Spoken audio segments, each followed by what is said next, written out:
brought a chair from home, and I'm leaving it on the hill, facing west and north, and I poured out your ashes on it, I guess so you can watch the sunset. But the truth is, I don't think of that dust as you.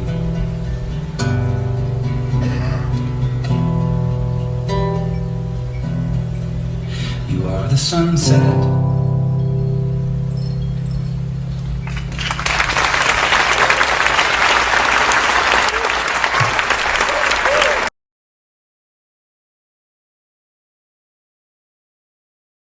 Hello everyone, welcome to this video. Tonight I'm going to be listening to A Crow Looked at Me by Mount Eerie. Let's begin with track number 1, Real Death. Death is real. Someone's there and then they're not. And it's not for singing about. It's not for making into art. When real death enters the house, all poetry is dumb. To the room where you were, and look into the emptiness instead. All fails.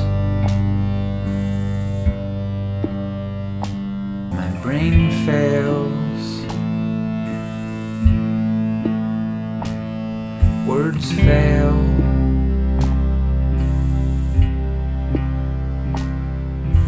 Crusted with tears, catatonic and raw, I go downstairs and outside and you still get mail. A week after you died, a package with your name on it came, and inside was a gift for our daughter you had ordered in secret and collapsed there on the front steps. I wailed. Couple years from now, you were thinking ahead to a future you must have known deep down would not include you. Though you clawed at the cliff you were sliding down, being swallowed into a silence that's bottomless and real. And I don't want to learn anything from this. I love you. That was beautiful. And sad as fuck. What the fuck? This song is called Seaweed.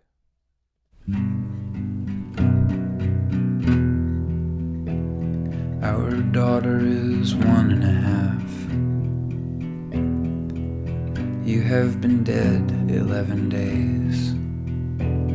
I got on the boat and came to the place where the three of us build our house if you had lived. So I came here alone without a baby in the dust of your bones. I can't remember. Were you into Canada geese? These hundreds on the beach? Or were they just hungry for mid-migration seaweed? What about foxgloves?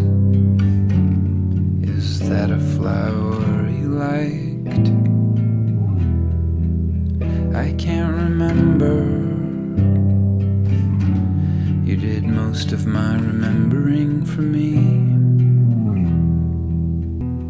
In a field full of wild foxgloves, wondering if you're there, or if a flower means anything,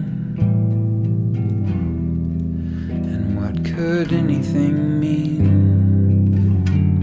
in this crushing absurdity? I'm leaving it on the hill, facing west and north, and and I poured out your ashes on it. But the truth is I don't think of that dust as you.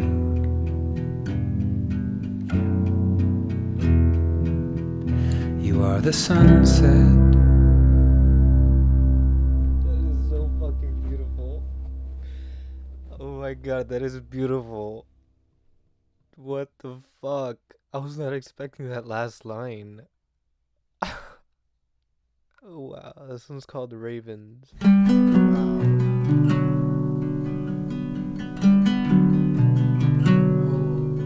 In October 2015, I was out in the yard.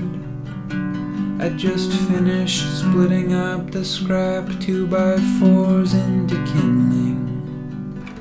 Two big blackbirds flew over, their wings whooshing and low. Two ravens, but only two. Their black feathers tinted in the sunset. Were omens, but of what I wasn't sure. They were flying out toward the island where we hoped to move. You were probably inside. You were probably aching, wanting not to die. Your body transformed. I couldn't bear to look, so I turned my head. Now I can only see you on the fridge in lifeless pictures, and in every dream I have at night, and in every room I walk into, like here where I sit the next October, still seeing your eyes, pleading and afraid, calling out from another place because you're not here. I watched you die in this room, then I gave your clothes away. I'm sorry.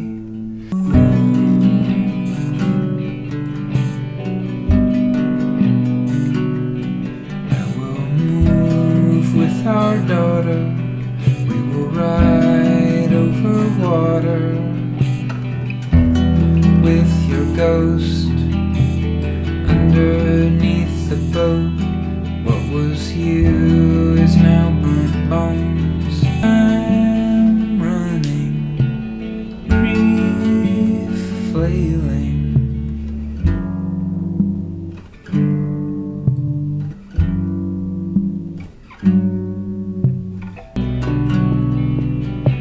The second time I went to hide, it was just me and our daughter. Only 1 month after you died, my face was still contorted, driving up and down, boots wet inside, aimless and weeping. We could blanket ourselves in the moss there for our long lives.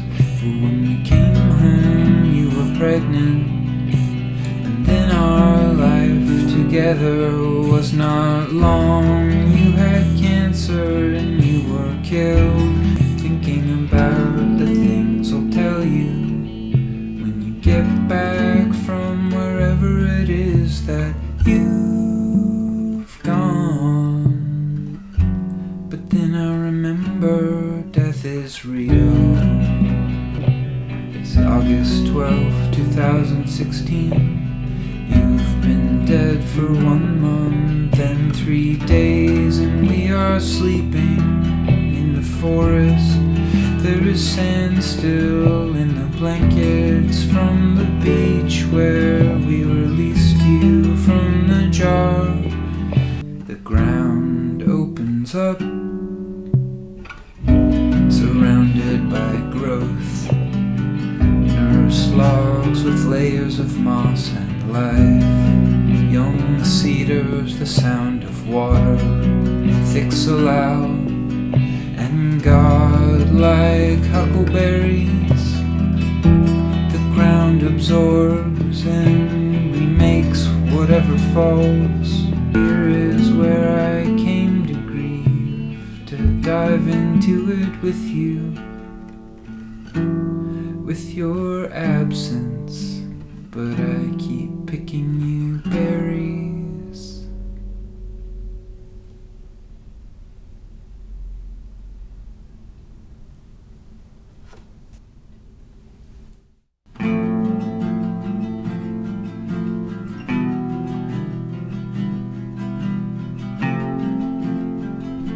This one's called Forest Fire. The year moves on without you in it. Now it is fall without you. I had to close the windows and doors without you coming through. I kept them open for as long as I could. I watched the calendar bulldoze.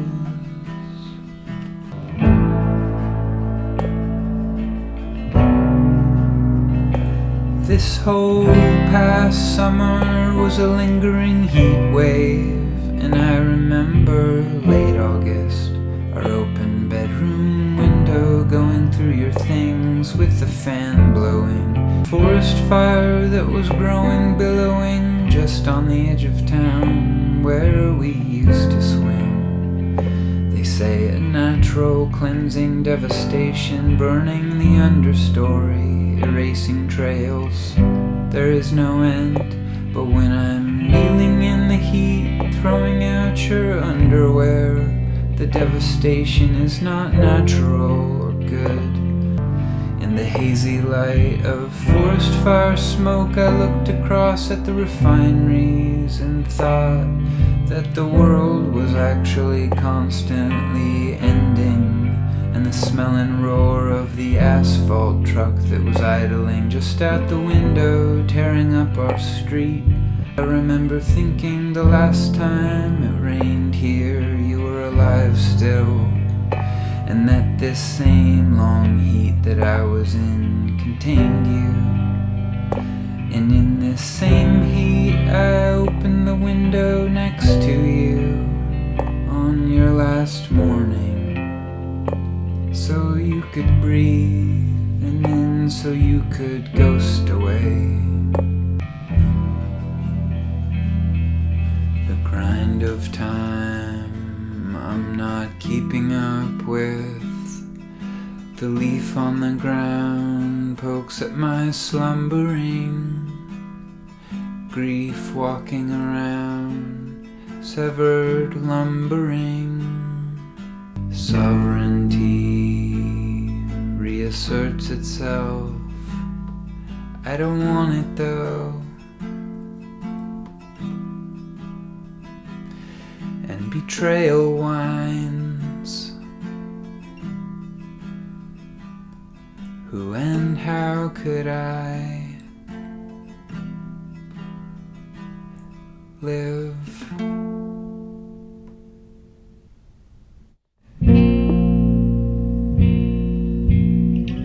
This one is called Swims.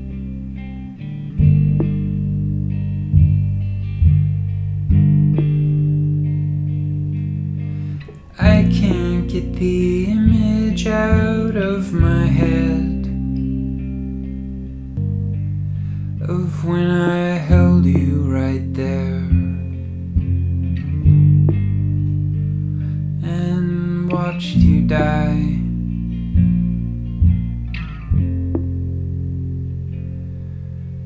Upstairs in the back bedroom of our house where we have lived for many years. I see it again and again as the breeze blew in.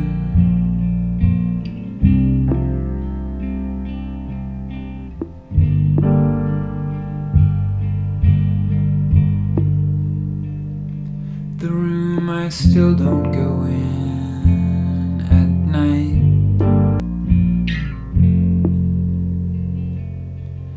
Your transformed, dying face will recede with time, is what our counselor said.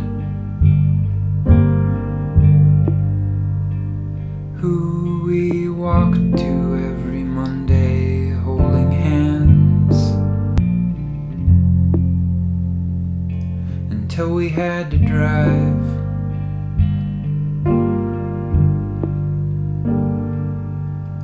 But then only 2 months after you died, our counselor died. As if her work was done.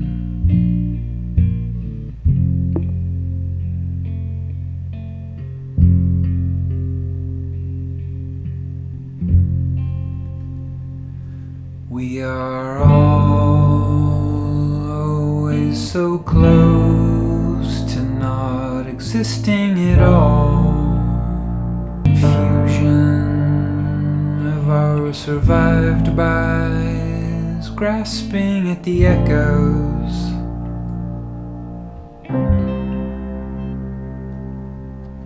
Today our daughter asked me if Mama swims. I told her yes she does, and that's probably all she does now. What was you is now born across waves, evaporating. It's so beautiful. This one is my Chasm. I am a container of stories about you, and I bring you up repeatedly, uninvited to. Do the people around me wanna keep hearing about my dead wife? Or does the room go silent when I mention you shining alive? I live with your absence, and it's been 2 months since you died.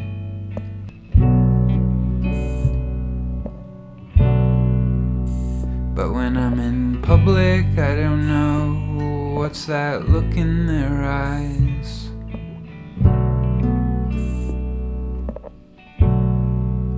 I now wield the power to transform a grocery store aisle into a canyon of pity and confusion.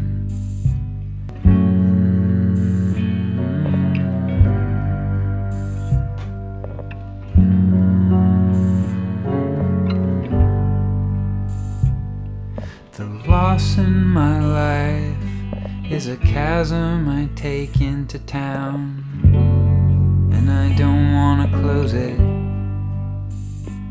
Look at me. Death is real.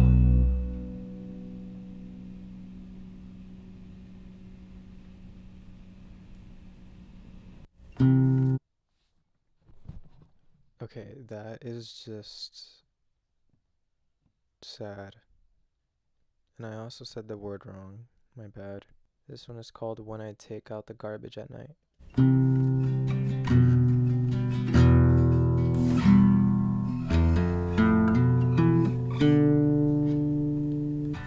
When I take out the garbage at night, I'm not with you then exactly. I'm with the universe. But when I walk back into the house,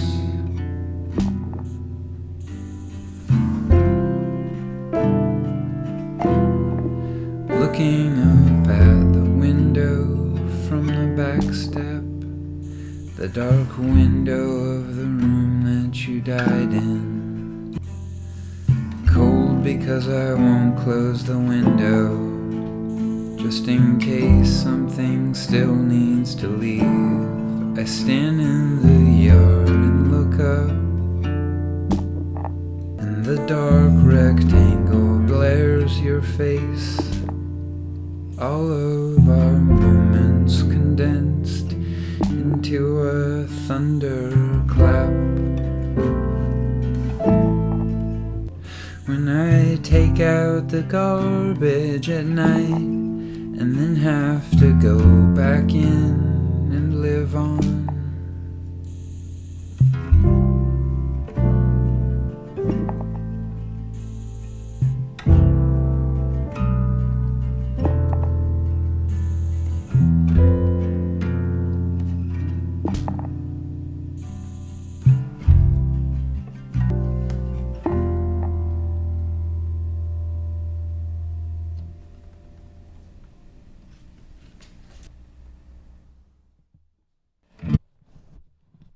This one is called Emptyness Part 2.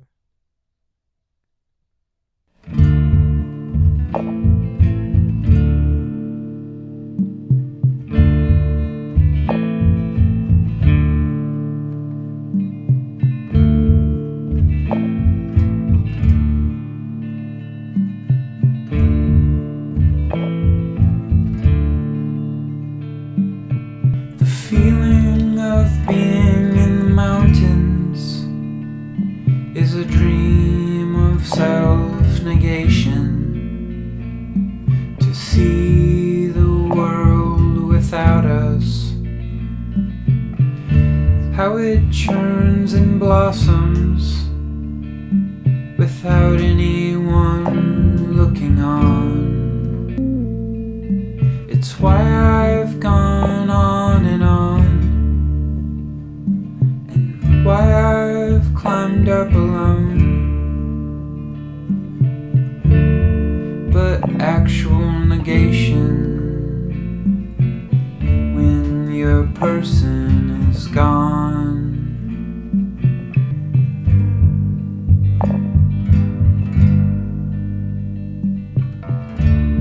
There is nothing to learn. Her absence is a scream.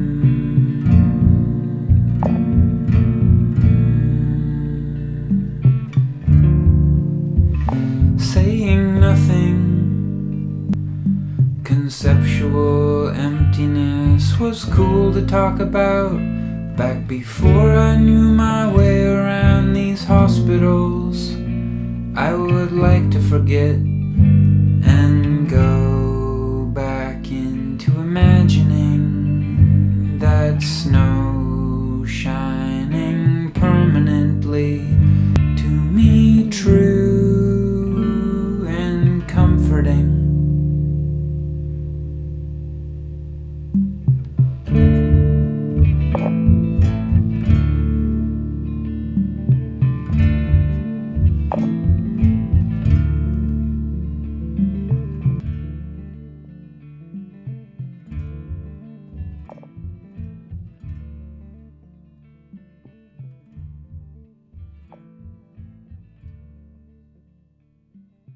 This one is called Toothbrush/Trash.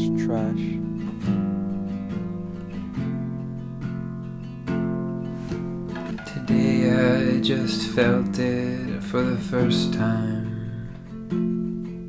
3 months and 1 day after you died, I realized that these photographs we have of you are slowly replacing memory of what it's like to know you're in the other room, to hear you singing on the stairs, a movement, a pine cone, your squeaking chair. In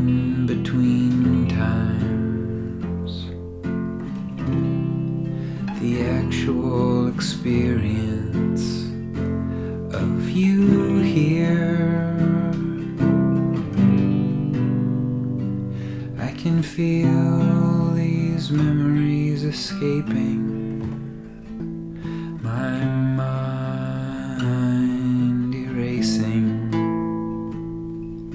the echo of you in the house dies down.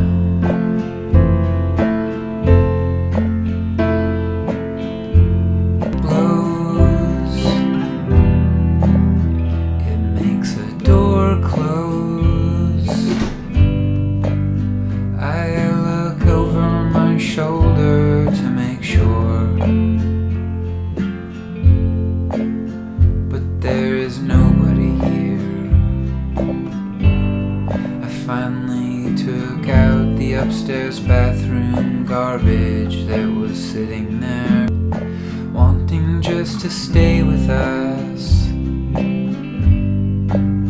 just to stay living.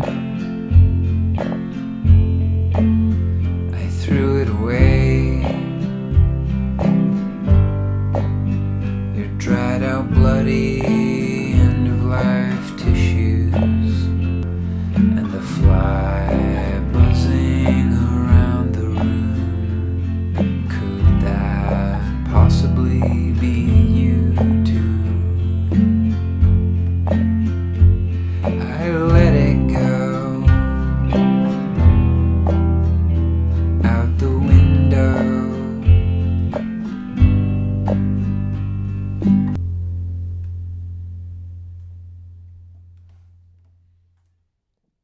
This one is called Sororia Moria. Slow pulsing red tower lights across a distance, refuge in the dust. All my life I can remember longing. When I was 5 or 6, we were camping in the islands in July. The tall yellow grass and the rose hips fragrant after sunset, island beyond island. With my fragrant whittled cedar driftwood dagger in the mildew canvas tent, I saw fireworks many miles away but didn't hear them. And I felt a longing, a childish melancholy, and then I went to sleep, and the aching was buried of somewhere other than this place that could fold me in clouded yearning, for nowhere actually reachable, the distance was the point.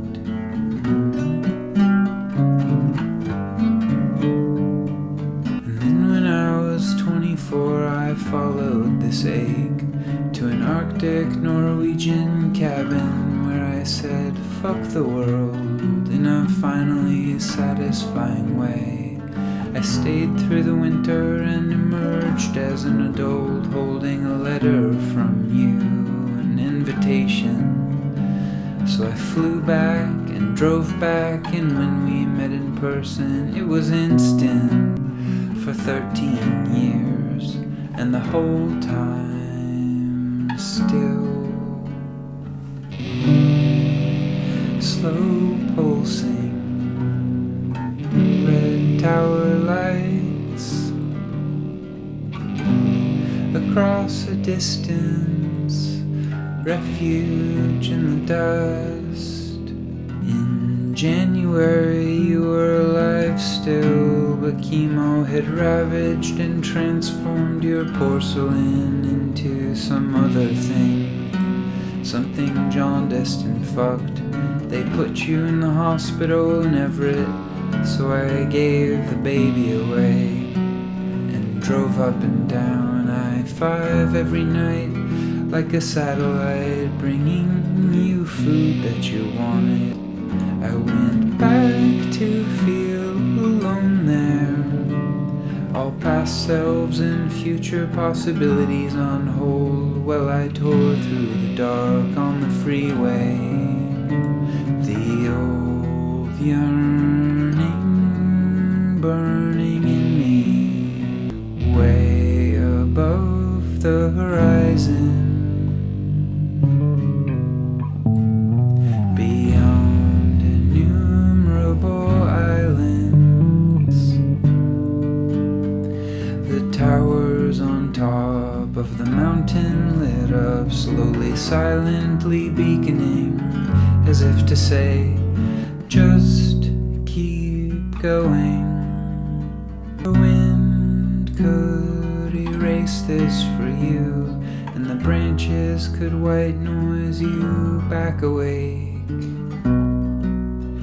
So I went back to feel alone there, but cradled you in me.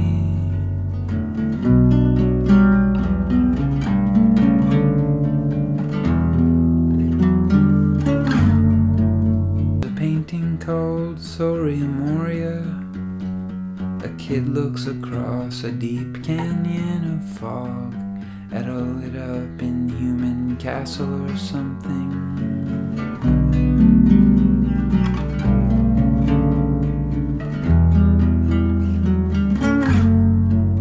That the distance from this haunted house where I live to Soria Moria is a real traversable space.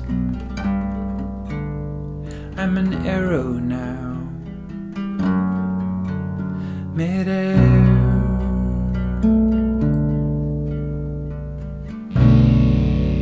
slow pulsing across a distance, refuge in the dust.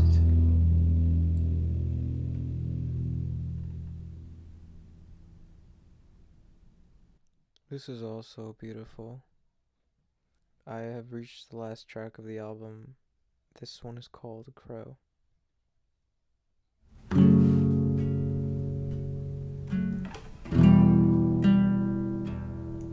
Sweet kid, what is this world we're giving you? Smoldering and fascist with no mother. Are you dreaming about a crow? We went back into the woods right after breakfast to see if we could see this past August's forest fire zone. On the hill above the lake, the sky was low and the wind cold. The trail was closed. At the barricade I stood listening. All the usual birds were gone or freezing. It was all silent, except the sound of one crow following us as we wove through the cedar grove. I walked and you bobbed and dozed. Sweet kid, I heard you murmur in your sleep. Crow, you said. Crow, and I asked, are you dreaming about a crow? And there she was.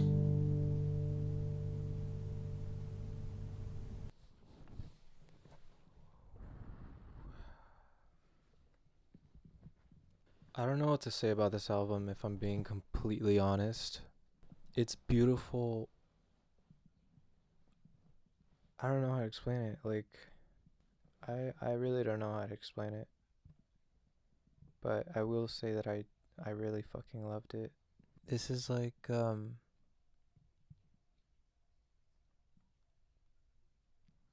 it's like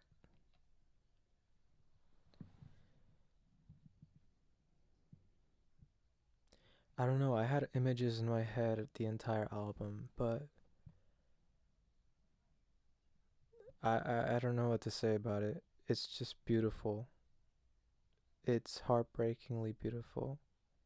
And I love the painting that he was referring to, Soria Moria. I looked it up. I just love paintings like that. I was actually thinking of getting paintings uh on my walls. That's what I really want around my room. Just paintings, paintings after paintings of paintings. And I don't know. Paintings like these, but I don't know where to look for paintings like these. Like, this album is a painting. It's a beautiful painting. That's really all I have to say. Thank you, Sam, for suggesting this album. I really love this. I really love this so much. That's all I have to say. Thank you. And I'll see you guys in the next one.